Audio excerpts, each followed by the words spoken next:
Welcome to Helicopter Explainer Weekend Edition. It's very cold. It's very chilly. Today is Saturday. That's why Helicopter has offered me a cup of coffee, which is warm, and a kabuti on top with the cape, the Raila cape, to keep me warm, so that me and my crew, Sarahs, can bring you the weekend explainers that keep you watching. We appreciate, we thank your input, we thank your loyalty, and we don't take it for granted. Today we are talking about a controversial businessman, Jacob Juma. Do you know Jacob Juma? Jacob Juma is one of the enigma people. He was an enigma when he was alive. He was an enigma when he died. Jacob Juma today still is in the political terrain of his country. Jacob Juma died on May 2016 in a very controversial manner, where his vehicle was involved in an accident and he died. To date, we have not seen any justice to the family of Jacob Juma. Jacob Juma, after he died, we saw him revive again, resurrect, and his name featured a lot during the finance bill, Mandamano. People were talking, Facebook, Twitter, all over, people were calling themselves Jacob Juma. Who is Jacob Juma in relation to the topic that we are dealing with? Our topic this whole weekend is about compensation. Those Kenyans who have been compensated by the courts, either because their constitutional rights have been violated, like Rigiji. You saw Rigiji, His Excellency Rigathi Gachagua, was given 50 million shillings as compensation by virtue that his fundamental human rights were violated. Are there other Kenyans who have been compensated because their fundamental human rights were violated? Yes. We start with the first one, Jacob Juma. Cyrus went into the archives of the judiciary and found that a civil suit number 661 of 2007. It is Jacob Juma and Juma Construction Company Limited versus the Commissioner of Police. That time there was no Inspector General of Police, and the Attorney General as the second defendant. In this matter, we found out that Jacob Juma was the managing director and the majority shareholder of the company, and his wife, who owned 5%. According to the case, police officers attached to the defunct Kenya Anti-Corruption Authority, that was that time, Kenya Anti-Corruption Authority, today we have the EACC, without lawful reasons and acting on false and malicious information, commenced investigations against Juma, as a result of which he was arrested and charged with various charges ranging from forgery to uttering false documents in criminal case number ACC 008 of 2003. Resulting from the said charges, he was incarcerated in industrial area remand home for 4 days due to his immediate ability to raise the bail in the sum of Kenya shillings 10 million with a surety of similar amount. So Juma was arrested. He was charged with forgery. He was released on a cash bail of 10 million. This is 2003 with a surety. He could not raise the 10 million. He had to stay in for 4 days at Industrial Area Remand Prison.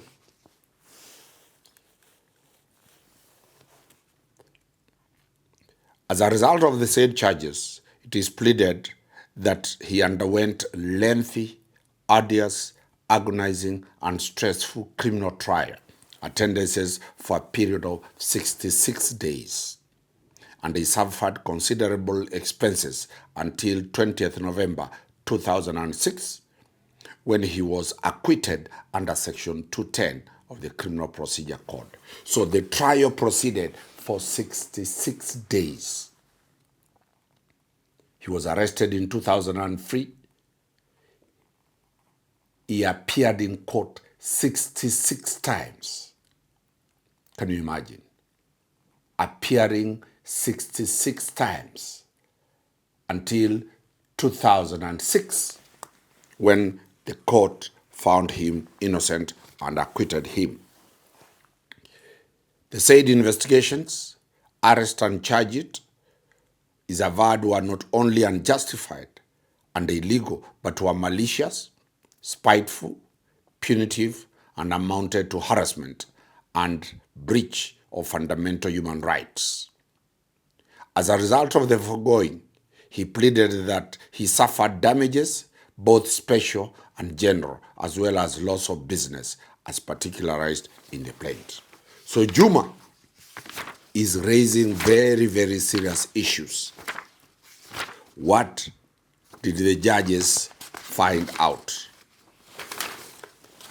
The judges, after listening, Justice Odunga, after listening to this case, Justice Odunga says, in the result, I enter judgment for the plaintiff against the second defendant on the following terms. 1, Kenya shillings, 5 million, being the sum spent on account of legal fees with interest at court rates from the date of filing suit till payment in full.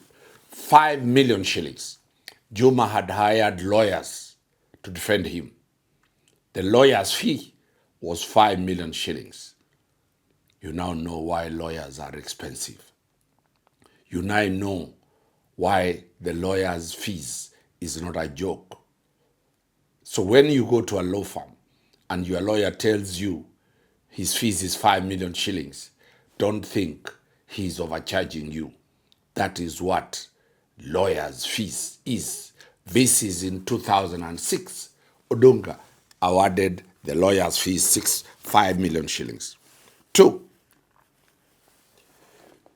Kenya shillings 12 million, 286, 270 million on account of loss of business with interest at court rates from the date of this judgment till payment. When Juma was arrested, a lot of his businesses collapsed. He was the MD. He was the one running the company. He was awarded over 12 million. Lastly, Kenya shillings 4 million as general and aggravated damages for malicious prosecution with interest from the date of judgment till payment in full. So when you calculate 5 million plus 12 million, that's around 17 million plus 4 million, Juma was given 20 million. This is a judgment of Justice Odunga dated 14th day of January 2013. What are the lessons in this matter? Excessive and abusive use of the police powers of the state. The EACC that time, called Kenya Anti-Corruption Commission, arrested Juma without any evidence, under the instigation of the politics of the day. Does the police arrest people and frame up them? Yes. And when those matters are heard, normally the courts acquit the accused person under Section 210.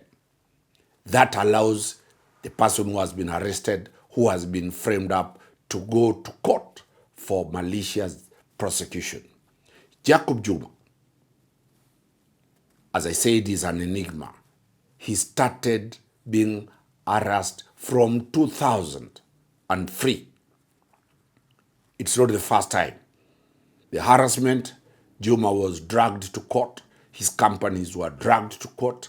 Every time Juma Jacob won the matters in court and he was awarded over 20 million shillings. We are not interested about his death. In this matter, all we know, we are a legal team, a media house that deals with the legal issues. So we have brought to you, how does this relate to Rigiji? Rigiji, that is His Excellency, the former Deputy President, Gachagua, his violation of not being heard by Senate. The court, High Court, awarded him 50 million shillings. But Rigiji said he doesn't want that money. Very many guys are asking, why doesn't he take the money and give it to the charity? Why doesn't he take the money and give children who have no school fees? Why doesn't he take the money and help the poor? Rigiji is a rich man. Free. The police and government agencies who arrest people and arraign them to court, they do not understand the pain those families undergo. They do not understand when you have to be in prison after you have been told to pay a cash bail of 10 million shillings. We have seen this during Maandamano time. The young Gen Zs who are on the streets, when they appear before the courts, they have been told to pay a cash bail of 100,000 shillings. Where will you get a cash bail of 100,000 shillings? You are a hustler. You are a university student. You are a polytechnic student. Juma was told to pay 10 million shillings. As a serious businessman, 10 million shillings will look as change. Where do you have 10 million shillings on the spot? Yes, Juma might have had the money in the account, but can he go? Can he be released? After arrest and arraignment, he could not access the court, the banks. He had to stay in for 4 days. How many Kenyans are languishing in remand homes, in remand in prison, because they cannot raise the cash bail? This is a warning call to the courts, the judiciary. Cash bail is not a sentence. This person is innocent until proved guilty. The presumption of innocence in Article 50, bails is there. So we are appealing from court helicopter. When these people are brought before the courts, being charged, the courts should know that very many of the people arraigned in court have been framed up, either by the state or by their relatives. Business rivalry can make somebody to be framed up and be taken to court. A domestic love affair gone sour, a wife or a husband, a fiancé can claim the other person has raped a child or defiled a child, and they are detained. Wakili, Dan Sanomari always bring it as it is. We have brought it to you that malicious prosecution, once you have been prosecuted maliciously, have you ever been arrested and be charged? Have you ever been arrested and be released at the police station? You can move to court for malicious prosecution and you'll get money for this Christmas. Wakili, Dan Sanomari, it's a pleasure having that. Thank you very much.